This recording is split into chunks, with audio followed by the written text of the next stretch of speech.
ভারত পায়ে পা বাঁধিয়ে ঝগড়া বাঁধানোর চেষ্টা করতেছে। এইটা তারা সাহস পেয়েছে গত 16-17 বছরে আওয়ামী লীগের সময়ে। হয়তো একটা অলিখিত চুক্তি আছে, সেই চুক্তি বাস্তবায়নের জন্য চাপ দিতেই হয়তো তারা বর্ডারে এই কার্যক্রমটা চালাচ্ছে। যদি কারো বাংলাদেশে ফেরত আসতে হয় তাহলে শেখ হাসিনা এবং তার দলবলকে আগে আসতে হবে।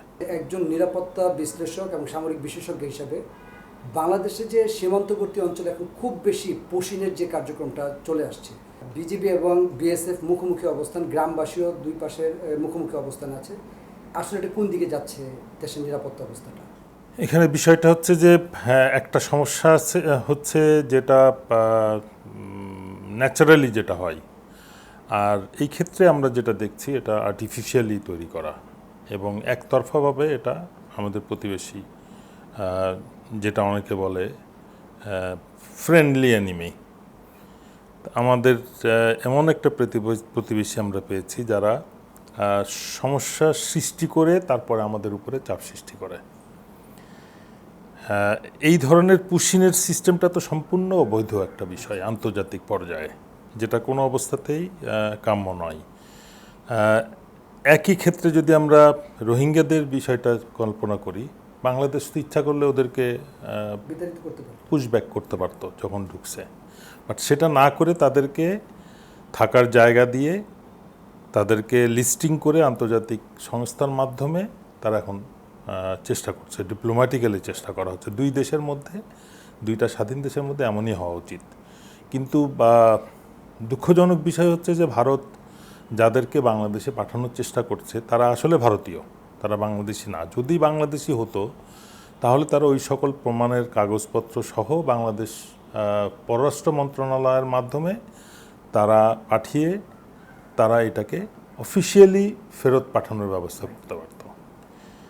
মজার বিষয় হচ্ছে আমাদের এবং ভারতের জানা মতে ব্যাপক সংখ্যক আওয়ামী লীগের দুর্বৃত্ত, খুনি এবং আইসিটির মামলায় খুনের সাজাপ্রাপ্ত প্রাক্তন প্রধানমন্ত্রী ভারতে ভিআইপি মর্যাদায় বসবাস করতেছে।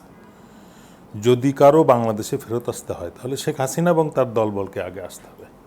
যে জেনারেলরা বা অন্যান্য যারা আওয়ামী লীগের উচ্চ পর্যায়ের নেতা যারা বহাল তবিয়তে বাসা ভাড়া নিয়ে এবং অফিস ভাড়া নিয়ে ভারতে অবস্থান করতেছে তাদের ফেরত পাঠাতে হবে, তাদেরকে আমরা স্বাগত জানাবো। কিন্তু আমরা দেখছি দুস্থ গরিব মানুষদেরকে ধরে ধরে, যাদের জন্যে যাদের পরিচয়পত্র থাকাটাই একটা বিরাট বিষয়, কিন্তু তাদের আধার কার্ড, তাদের জাতীয় পরিচয়পত্র সবই আছে ভারতের, কিন্তু যেহেতু তারা বাংলায় কথা বলে, মুসলমান, তাদেরকে জোর করে বর্ডারে ক্রস করে, যেটা অ্যাবসলিউটলি দুইটা বন্ধুপ্রতিম দেশ যদি আমরা বলি বা দুইটা স্বাধীন দেশের মধ্যে কোনো অবস্থাতেই এটা গ্রহণযোগ্য না। এবং ভারত যেটাকে আমরা স্পষ্ট ভাষায় বলতে পারি পায়ে পা বাঁধিয়ে ঝগড়া বাঁধানোর চেষ্টা করতেছে। এবং এইটা তারা সাহস পেয়েছে গত 16-17 বছরে আওয়ামী লীগের সময়ে। বিজিবিকে বা বিডিআরকে যখন দুর্বল করে, অক্ষম করে বিজিবি নাম দিয়ে নামে মাত্র একটা বর্ডার ফোর্স ছিল, সেই পরিস্থিতির উপরে ভারত একটা অভ্যাস গড়ে তুলেছে। সেই কারণেই বর্ডার হত্যাটাও বেড়ে গিয়েছিল এবং সেটা অপ্রতিরোধ্যভাবে পৃথিবীর আর কোনো বর্ডারে মনে হয় এত হত্যাকাণ্ড হয় না। অকারণ কেউ যদি বর্ডার অন্যায়ভাবে ক্রস করে থাকে, নিয়ম হচ্ছে তাকে অ্যারেস্ট করা হবে, তাকে বিচারের সম্মুখীন করা হবে, তারপরে সে বাংলাদেশের হলে তাকে আইনের মাধ্যমে বাংলাদেশে ফেরত আসবে। কিন্তু সেগুলো না করে রাতের আধারে তারা কাঁটাতারের গেটটা তাদের কন্ট্রোলে, রাজনৈতিকভাবে বা সামরিকভাবে ভারতকে টিকে থাকতে হলে তাদেরকে একটা ক্ষমতা দেখানোর জায়গা খুঁজে বের করতে হবে। সেই কাজটা তারা নেপাল বা শ্রীলঙ্কা কারোর সাথেই করে সুবিধা করতে পারছে না। তারা সুইটেবল অপশন হিসেবে নিয়েছে বাংলাদেশকে। তারা মনে করছে যে সশস্ত্র বাহিনী বা বর্ডার ফোর্সকে তারা যথেষ্ট দুর্বল করে রাখতে সক্ষম হয়েছে গত 16 বছরে 17 বছরে আওয়ামী লীগের সময়, এবং সেই সুযোগটা কাজে লাগিয়ে এই সরকারকে তাদের নিয়ন্ত্রণে নেওয়ার জন্যে তারা এই বর্ডারে কার্যকলাপ করতেছে। এবং যে প্রশ্নটা রয়ে গেছে যে হয়তো একটা অলিখিত চুক্তি আছে, সেই চুক্তি বাস্তবায়নের জন্য চাপ দিতেই হয়তো তারা বর্ডারে এই কার্যক্রমটা চালাচ্ছে।